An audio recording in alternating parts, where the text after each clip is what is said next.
to Barbell Brigade. I'm Gio. I'm Bart. And I'm not using synthol. Zenthal? What the fuck is Zenthal? Synthol? How do you say it? Synthol. Oh, synthol. He did say synthol. Wait, Did I? Zenthal? I heard No, Zenthal. It's you- the one with you the have- oil. I might have.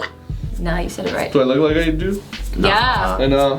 You look Only in your massive. calves. Your calves are fucking jacked. And his ass and his fucking quad. Yeah. I think from the waist down. And my chest. He's Except a for your minotaur toes. from the leg waist is down. Dude, I'm ashy right From now. the What are waist you up. talking he's about? I am, look. So nasty. Ew.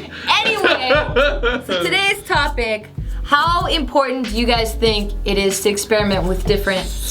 What am I going to say? With different programs.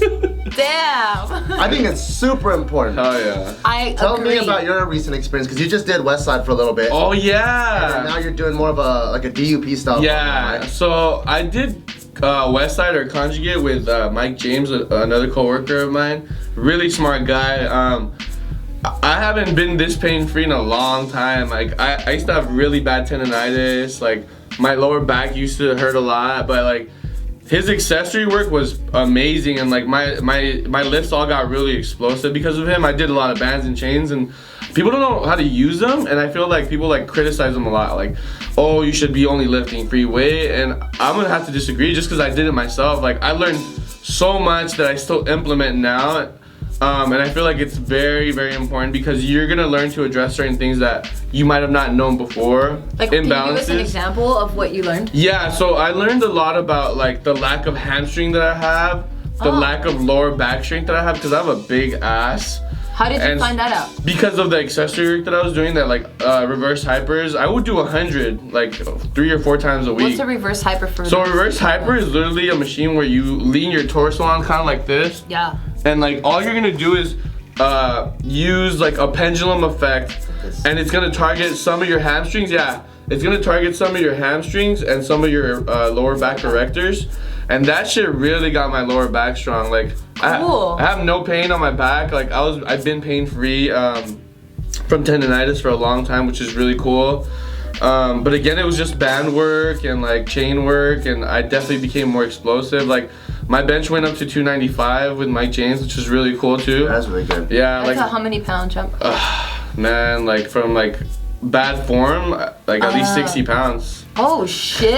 That's really good. Damn, that's Yeah. really good. In Yeah. how many months? 1 month. Oh shit. Yeah. So that's just all form then. Yeah, it was all Strength form and is there. accessory work, and I ran a lot of programs. I ran Shaco, which is like I remember. three lift program. It's just very basic. I ran Smolov. I ran 5-3-1. I ran 5x5. I ran some Texas method. It was pretty crazy. I kind of stopped that one. But it's really important. You learn so much, and I feel like people are really like diehard with some programs, you know, and they don't want to open their mind to other things. That's one thing I like about you and your programming, because you've kind of like dabbled in so many different I agree. styles of programming that Yeah. when he does my programming, it incorporates the conjugate system, and then it has like a lot of Smolov in it, and I'm like, Yeah. oh shit, it's like it encompasses everything, I feel like, and it's but so for that I'm like very appreciative, and I'm like, dope, this is cool, because then I get to like train so many different things, and like you, I see the same things, 'cause I'm like, oh shit, this part of me is like not strong, like my upper back, as you guys know, is not Yeah. strong. But I've never really just kind of done one, and then like the only thing I guess I can say that's not really programming, it's more of a style, was like the CrossFit, you know, mixing with the powerlifting. 'Cause Yeah. that was like a lot of fun. Yeah. Because it's like this really cool break, but in terms of how you did it, I never really did Yeah. anything Yeah, like so I've done the West Side, like a strict West Side. I've done strict Smolov. I've done strict Shaco, and I've done Bulgarian, and I've also Oh yeah, I've done that too. and I've also done like a very common one for a lot of natty lifters these days is the daily undulating periodization one, where people squat like 3-4 times a day. That's too crazy. And for me, I think just from like, what I like to do is, powerlifting is such a niche sport that I feel like people get into these super heated debates over like ants. You know, it's like I agree. In the scope of the world. Yeah. It's powerlifting is like this. Yeah. So what I like to do is I like to compare the same type of analogies to other sports. Yeah. And so if you watch basketball, for example, yeah, you play basketball to get better at basketball, but some of the best basketball players are actually better at like soccer, like Kobe or Steve Nash. Yeah. And they're able to take those skills and also apply it into basketball. Yeah. So which is why when people criticize Westside, I'm like, yeah, it's not sports specific with the bands and the chains, Yeah. but there is a place, and I do feel like it can help. And I think ultimately at the end of the day, powerlifting is for fun for everyone, and you just got to find the program that is the most fun for you. And if it doesn't get fun, instead of jumping sports, just switch the program around. Yeah, and I think it helps on like a mental and emotional level because like last time, training with the same program gets really boring, Yeah, you know, like yeah. it becomes a job. And once I ran Westside or Conjugate, like it really fired me up because it was so different. Like I wasn't used to doing box squats, cambered box squats, safety squat bars, box squats. Like I didn't do any of that, but it was so exciting for me because I would never do that. Like I would randomly do it, but not like consistently and like. And not in a structured way. No, and it was so much fun because it was very different. I was like, I don't know what the fuck I'm doing, but like I'm getting better, I'm getting stronger, and like Coach Mike was helping me, and like it was really fun, and it was very exciting for me because I learned more about myself for sure too. Yeah. I mean, I guess I really did like conjugate system. Did or like you? Westside the most, just Yeah. because you see the immediate effects of what you just did. Yeah. So when you're doing like the band work for squats, for example, right? It's like you have to move like 50% if not less weight Yeah. with the bands, right? Yeah. And then once you remove the weights and then you go to squat with nothing on, you're like, feels like oh nothing. fuck, Yeah. I'm like on the Spider-Man. moon. Yeah. It's like weightless. I mean, I want to say you had an experience with Boris Shako, who's actually implementing slingshots now Yes. too, right? Yeah. Like so, Boris Shako's a really old program, Russian program that it just implements the main three movements and some accessory, mostly like good mornings and like some block pulls.